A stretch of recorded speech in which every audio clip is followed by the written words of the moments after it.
hallway now from the inside.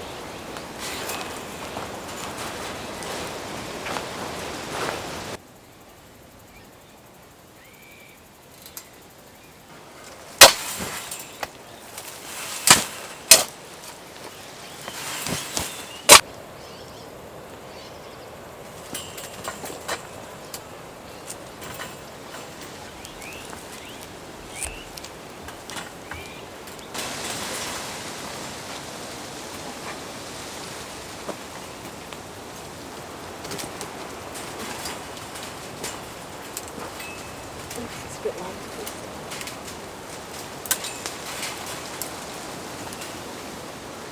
On the second mountain.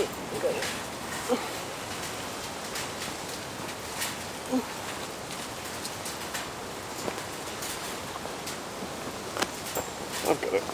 You got it?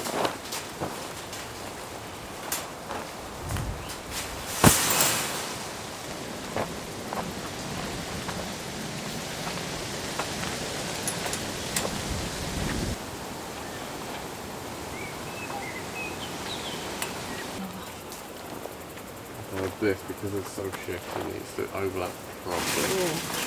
Like that much. Yeah. And then we need to obviously account for that same thing happening at the bottom. Yeah.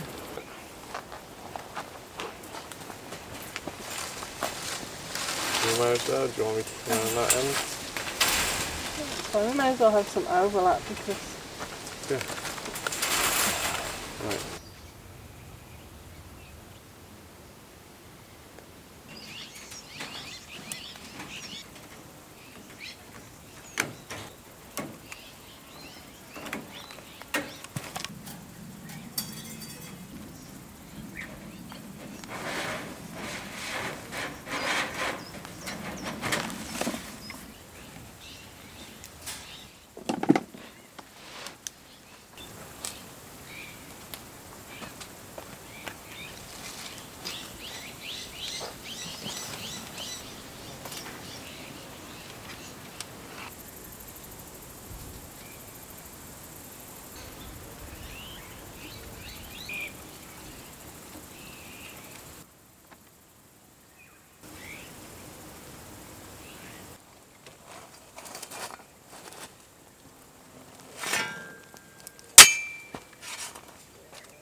Got nice roots.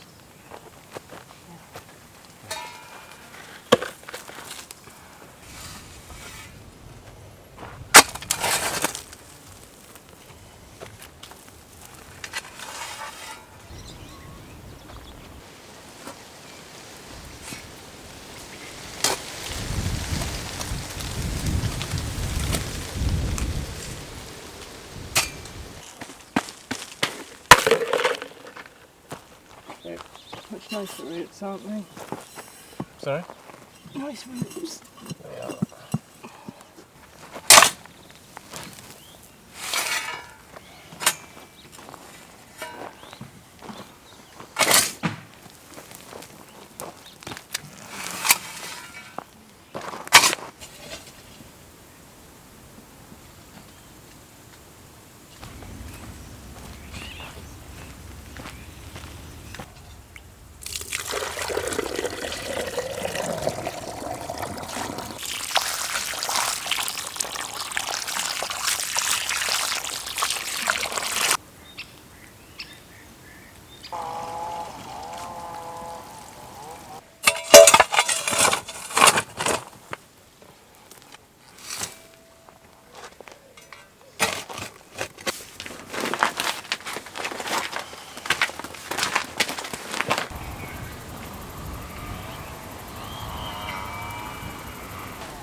Hey Tortoisaurus, are you coming to see your new house?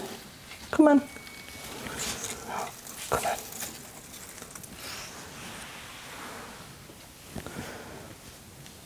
Oh, in your pop. Oh, he's grown so big.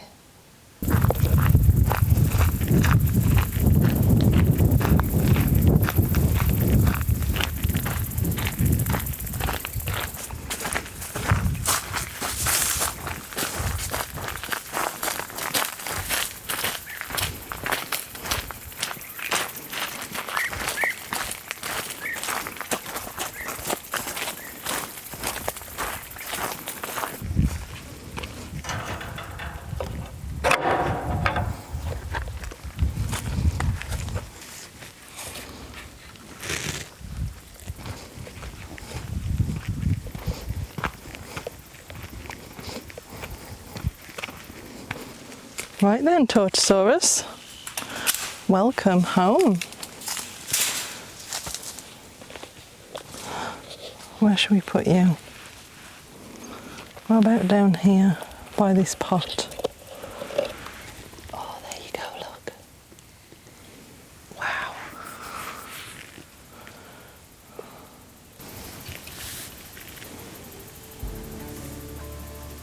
So, welcome to our channel and welcome to all of those people who are here simply for the tortoise. A quick introduction with DJA Adventures. I'm Jo, behind the camera is David, and this is our small farm in Portugal. So for those of you that are new, you'll have missed all of the things that have gone on before. So the first thing that I'd like to point out is that this is all of our land. And the first thing that we had to do before we could build the tortoise enclosure was actually fence off an area, because a lot of it is open to wild animals. So the first thing that we did was create this sheep's wire fence, and this just stops anything deer, javali, wild pig, that is, dogs that might be roaming in the area, and any other large mammals that might be wandering around. It just stops them from walking into this section of the land. So behind this fence here is where we've decided to build the tortoise enclosure, so it gives an extra layer of safety to our tortoise. Now he's lived in the house his whole life so far. He's, I think, 4 years old now, so we had him from a baby and he's always lived indoors. We always knew that this was the plan. The eventual plan is when we build the house and renovate the house up there, he will have a dedicated part of the garden up there that he will get to roam in permanently, and we'll have little flaps to let him out to come and join us on the patio. So that's the big plan. But in the meantime, you know, that's a few years away. We need somewhere for him to live temporarily. So this is his mid-term home that he's going to live in outdoors here in Portugal. So the first thing that we did was to figure out how we were going to build this, and it was actually cheaper to buy a chicken coop. So I think this is 4 meters square chicken coop, and it came with chicken wire, but I wanted something a little bit finer. So we got this galvanized steel mesh, and we dug out the base, and we've put a layer of the galvanized steel mesh under the soil. So that's the very first thing that we did, and then we placed the metal frame for the chicken coop on top of that. And then the same fine mesh we covered the whole of the enclosure with. So this is one, to stop him escaping. Anybody who has a tortoise knows that they are escape artists. So it's completely sealed. I have spent literally hours sat here underneath this pear tree stitching the wire mesh together so that he can't get out and nothing can get in. Now, if you look at some of our previous videos, and you'll see the land is quite open. We have a lot of olive trees, but he can't really live under those. So the best space was here underneath this pear tree. So the space where his bedroom is in shade all day, from morning to evening. So that should stay nice and reasonably cool. And then of course the rest of the enclosure has various amounts of dappled shade and sunlight throughout the day. So this gives him choices. That's the main thing. He can choose where he goes and at what time and what temperature he's in. So now that you understand the enclosure a little bit more, let's go in and see what we've got inside.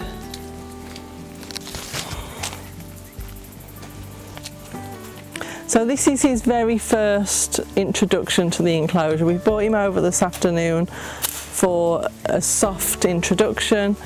One, so that we can see things that we might need to improve and things that aren't working for him straight away, and two, so that he can come home at night and go to sleep in his usual enclosure and know exactly where he stands. So he's doing a little bit of walking the border at the moment just to check out what's what. We will be putting a lock on this gate as well so that people can't just wander in. So the first thing I mentioned was the shady bedroom, so that's here. The first thing that we discovered, it has these mesh panels at the side. Now for me this is just going to add a third layer, I guess, of security. Here in Portugal we do have birds of prey and things like that that could potentially come and take him, so even the roof is all meshed over.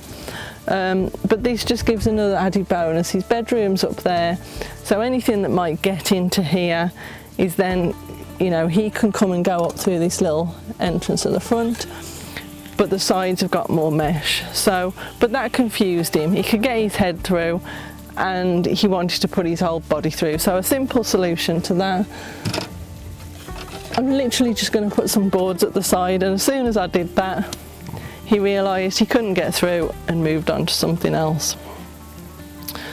So a feature that we've put is a big water dish here. He doesn't actually like going, he doesn't step into water, he never has, but it's there, it's an option, you never know. One day he might surprise me and I might find him basking in the water, but personally I think that's quite unlikely. But the main reason that this water dish is here, because underneath we've got a terracotta pot, a big square terracotta pot. He's only ever going to get to about 30 centimetres, so he should always fit into there backwards or forwards. And the water will help to regulate the temperature underneath there and just keep that whole area a little bit cooler. So we banked up the soil, the water on top, and hopefully that should stay a few degrees cooler. So that's the plan with that. We've planted it up with everything that's edible for him. So we've got a little buffet. We've got lettuces, we've got herbs, we've got oregano, I think that's basil. We've got antirrhinum, which is one of his favourite, a bit of catgrass, some safe shrubs, so we've got a bay over there, hebe here, lavender, French lavender there, and some creeping thyme. There are a few other weeds on the farm that I'm going to move up and bring into here. We've also got some of his other favourites that I'm going to put part in here, and then we've got right next to it, we've got a little area that I'm going to grow his crops on. So all of his food will be grown here in the same farm that he lives on, and it'll be right next door. For me, the big plan is to plant, you know, transplant those maybe from the growing area into his enclosure, so he's got an all-day buffet. He can choose what and when he eats, and he's not waiting for me to come and bring his breakfast every day. Obviously that's what he's used to receiving at the moment, so that's what we will continue to do until he gets used to finding his own food. He's got his little water dish here, which I've brought up from his regular enclosure, so that he knows he can have some water. And then in his bedroom compartment, he currently has a little bit of green cloth which covers the door of his bedroom compartment, so I've kept that the same green cloth so it's recognisable to him. He knows what it means, it indicates the bedroom, and it also provides a darker area inside the bedroom area. Now, one thing that I have been using is this little It's a little temperature and humidity monitor. It's called a SwitchBot. It wasn't very expensive, but what this has enabled me to do is just move it around the enclosure, and it monitors, like I say, the temperature and humidity every minute of the day. You just download it to an app on your phone, so it means that I can see what temperature his bedroom is going up to and what temperature at night it's going down to, and I can move that around, and I'll probably pop it in different places over the next few weeks, and I'll just monitor the temperature and just make sure that he's got a range of temperatures to move into. It has been getting up to 40 degrees here at night, not at night, sorry, in the middle of the day, and probably mid-20s overnight, so that's quite warm. So yeah, it'll be interesting to see the differences in temperatures really around the enclosure, and that's the main thing. So that's currently monitoring in his bedroom. So inside his bedroom, like I say, he does sleep on a fluffy blanket right now. Feel free to make all of the judgments you wish, but he's got one half that has a fluffy blanket on top of a piece of wood. That's how he's used to sleeping, so that's what he's got in there. The other side, this enclosure actually enabled me to lift out one half of the floor. So on the other side, it goes straight to soil. I'm going to pack that a little bit more with some cocoa coir, and maybe some leaves, and that'll give him the option to dig in, and that should help him again to regulate temperature overnight if he wants to sleep that way. And again, we'll just monitor him over the first few weeks in here and see what he chooses, you know. It's all down to him and what he prefers, and we'll just go with whatever he decides. This is probably going to be more of a summer setup. Come winter, it gets quite cold here in this region and it can get quite wet, so his winter setup will probably look a little bit different. But we're in the middle of July now, so I'm not going to worry about winter just yet. We'll move on to that as it arrives. This might be the first year he hibernates, but we will see. He might just move back indoors into the house with us over winter, but long term we have a plan at the top by the house as to where he can overwinter, and again he can choose to dig down and hibernate or not. And I think that's it really. This is the enclosure right now. We finished it literally this morning. So like I say, he's having a soft release. He's having a little wander around now, figure out what's what, and he'll come back home with us today and come back probably again in the morning and have a little bit longer here to investigate. And I think that's it really. If you have any questions or any suggestions about the design or anything that we could improve, or anything that you've used on your tortoise enclosures, please let us know. You know, we're happy to try some different things. Yeah, and to all of our regular viewers, I hope you found this really interesting. It's a little bit different to what we normally do, but Tortoisaurus is part of our life, so it was important for me that as soon as possible he got to come and live outdoors and have a really natural place to live in. So that's why this got bumped up the priority over us renovating the barn, and it's taken a little bit of time to get to this stage, but here we are. So I hope you've enjoyed this video. Don't forget to like and subscribe, and like I say, please give us a comment below. Thank you very much for watching.